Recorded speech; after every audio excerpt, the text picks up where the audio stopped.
We're here today on RealAgriculture.com with Pat Heminger. He is the wholesale seed manager with Crop Protection Services out of Didsbury. Welcome today, Pat. Thank you, Sean. Okay, Pat, let's talk about field days and field schools, or better known, I guess, as crop tours. They've been a part of agriculture for quite some time. This year, we've had some very, very adverse conditions across the prairies at different times.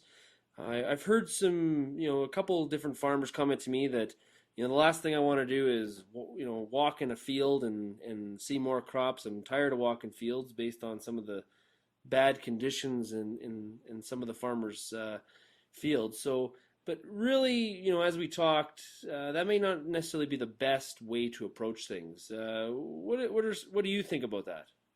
Yeah, I agree, Sean. I think it's really important, especially now, to go on different crop tours.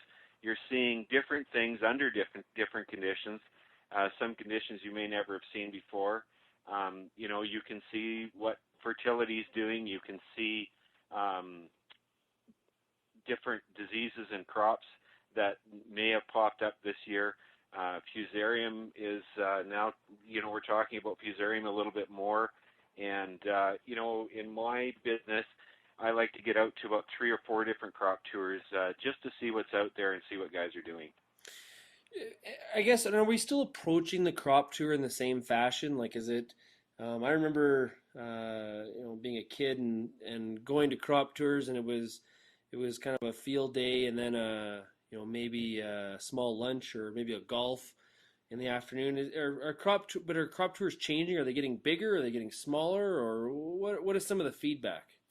I think they're getting bigger. The ones that I've attended this year and over the past couple of years, they're getting bigger, they're getting more detailed, and they're getting into the nuts and bolts. Instead of having just a few things to see, you're seeing a bunch of things, and you're learning a bunch of stuff. It's getting to be more of a symposium than a tour.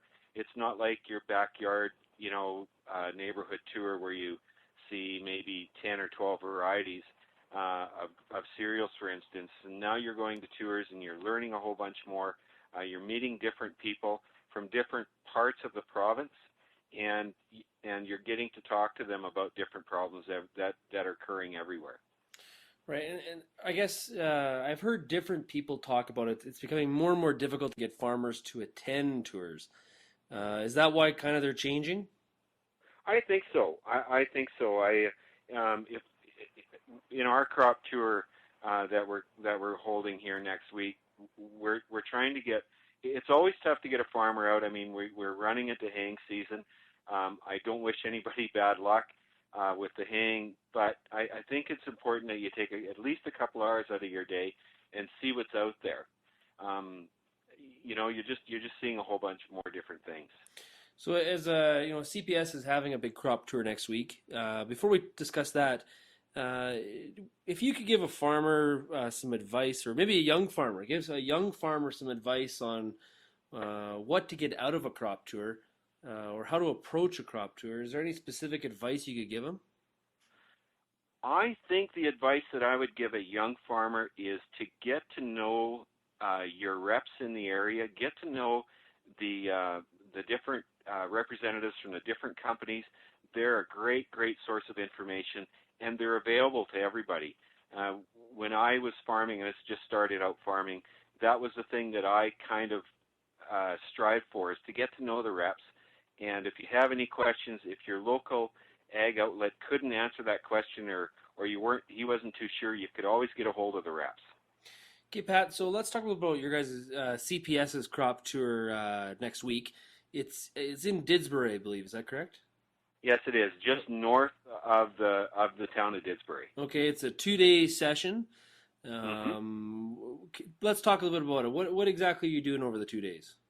Well, we've got this year we've got 155 acres of plots over 4 different sites, and with crop rotations, we're trying to do field scale replications of crops and herbicides and fungicides and foliar nutrients and fertility and variable rates. So we're covering a whole lot of stuff. This year we've added a 35-acre field scale silage trial where we've blended different barley varieties and different oats varieties and added some silage peas, and we're going to be chopping them and weighing off strips to see what yields the best and what's best for nutritional value. That's something we added. This year we made the canola trials bigger. We've got Darwin with DST trials, Monsanto with their Fact Showcase trials, and Bayer with their fact trials also. So we're going to be taking those to harvest. There's, I believe there's 33 varieties that are out in the market, and experimental varieties. And then we're doing a little bit on fertility with last year's residual N. We were a little bit dry up here last year, and we had a lot of residual N to work with. And we're working with our agrologist and looking at the residual N that we had and trying to optimize that into this coming year's crop. So there's a whole bunch of stuff to do. We're trying, in order to see everything, you're going to have to attend 2 days. We're just working on the schedule now, and it's just going to be almost impossible to have a person that's interested in everything go through everything in one day.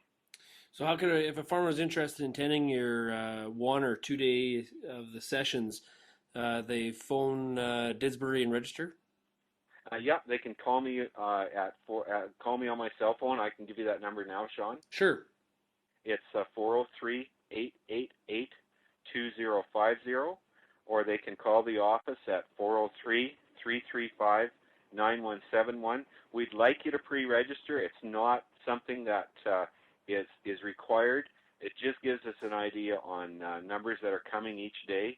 We're kind of limited to 400 people per day, and gives us an idea of lunch and everything. It's a free event to attend. We've got 21 presenters each day.